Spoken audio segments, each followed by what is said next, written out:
Hello everyone, আসসালামু আলাইকুম। This is me Arva. স্বাগতম জানাচ্ছি নতুন আরেকটা ব্লগে। এটা হচ্ছে আমার ইন্ডিয়ার দ্বিতীয় ব্লগ, অর্থাৎ সিকিমের ব্লগ।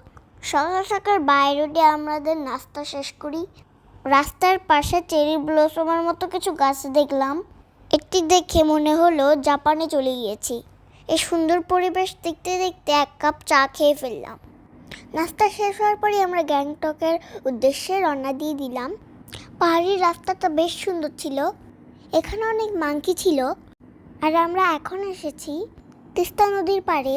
দুটি পাহাড়ের মাঝখান দিয়ে নদীটা বয়ে গিয়েছে। বর্তমানে নদীটির পানি কম এবং ঘোলা। বর্ষাকালে প্রচুর পানি হয়। ইতিমধ্যে আমরা সিকিমে প্রবেশ করেছি। এখানে প্রবেশ করতে আলাদা পারমিশনের প্রয়োজন হয়। এটা হচ্ছে Gangtok, city of the Sikkim. সিকিমে এই হোটেলটায় আমরা উঠেছিলাম। এখানে দুটো রুম ছিল। হোটেলটা বেশ ভালোই। তারপর আমরা ফ্রেশ হয়ে সিটি ট্যুর দিতে গেলাম। যদিও হাতে বেশি সময় ছিল না, সন্ধ্যা হয়ে গিয়েছিল। আমার মা আমাকে সব ঘুরে ঘুরে দেখাচ্ছিল। এই অ্যানিম্যালের স্ট্যাচুটা আমার ভীষণ ভালো লেগেছে। পুরো গ্যাংটক সিটিটাই ফুল দিয়ে সাজানো ছিল, সব জায়গায় ফুলে ফুলে ভরা। এই ছোট ছোট হাউসগুলোতে চা কফি বিক্রি করে। এর পিছনে একটা ফুলের ফোয়ারা ছিল। ওইখানে মেলা হচ্ছিল, তাই স্টলগুলো ভিজিট করলাম। ওভারঅল সিটিটা আমার বেশ ভালোই লেগেছে, কারণ ছেলেটা খুবই ক্লিন। তারপরে আমরা পিৎজা খেতে চলে গেলাম। পিৎজাটা খুব টেস্টি ছিল। তারপর আমরা আবারও হোটেলে ব্যাক করি এবং খুব ভোরে আমরা লাচংয়ের উদ্দেশ্যে রওনা দিয়ে দিই।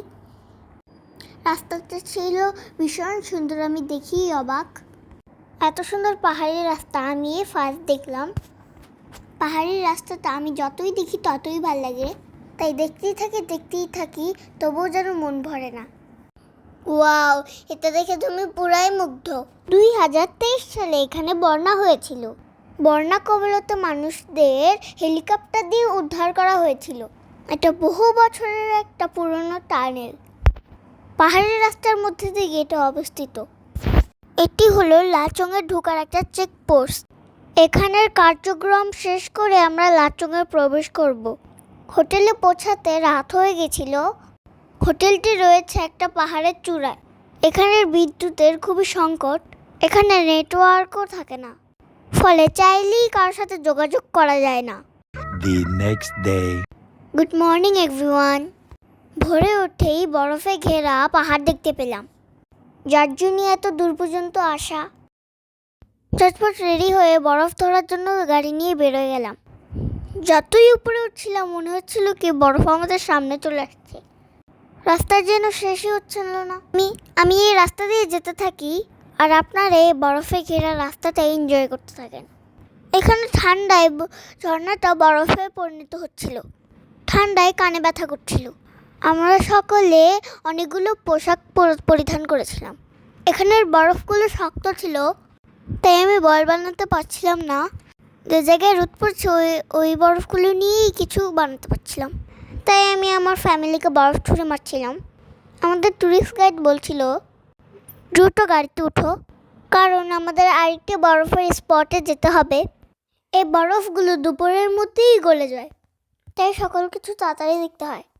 এখানে গেলে মানুষের আর্লি মর্নিং মাস্ট উঠতে হবে, দেরি হয়ে গেলে বরফ কম দেখা যায়। হোটেলগুলোর দিকে বরফের জায়গায় আসতে খুব দেরি লাগে। বেশি স্নোফল হলে রাস্তাগুলো আবার বন্ধ হয়ে যায়, তখন মানুষ রাস্তা দিয়ে চলাচল করতে পারে না, রাস্তা বন্ধ করে দেওয়া হয়। এগুলো হলো পাহাড়ি গরু। এগুলো আমাদের দেশি গরুর মতো দেখতে নয়। এগুলোর অনেক লোম আর প্রচুর পরিমাণে চর্বি থাকে।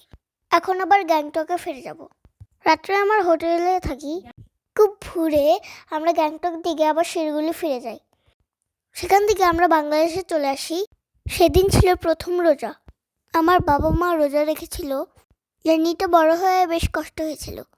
আলহামদুলিল্লাহ আমরা সুস্থভাবে বাংলাদেশে চলে এসেছি। নিজের দেশে এসে খুব ভালো লাগছিল, তাই আমি আর আমার বোন একটা আইসক্রিম খেয়ে নিই। এখন আমার বাসে উঠে ঢাকার উদ্দেশ্যে রওনা দিব। আমরা সর্বপ্রথম বাসে উঠেছিলাম, তাই একটা প্যাসেঞ্জারও ছিল না। আজকের ব্লগটা এই পর্যন্তই। সবাই ভালো থাকবেন। ভিডিওটিতে লাইক দিয়ে সাবস্ক্রাইব করে পাশেই থাকবেন। সকলকে আল্লাহ হাফেজ।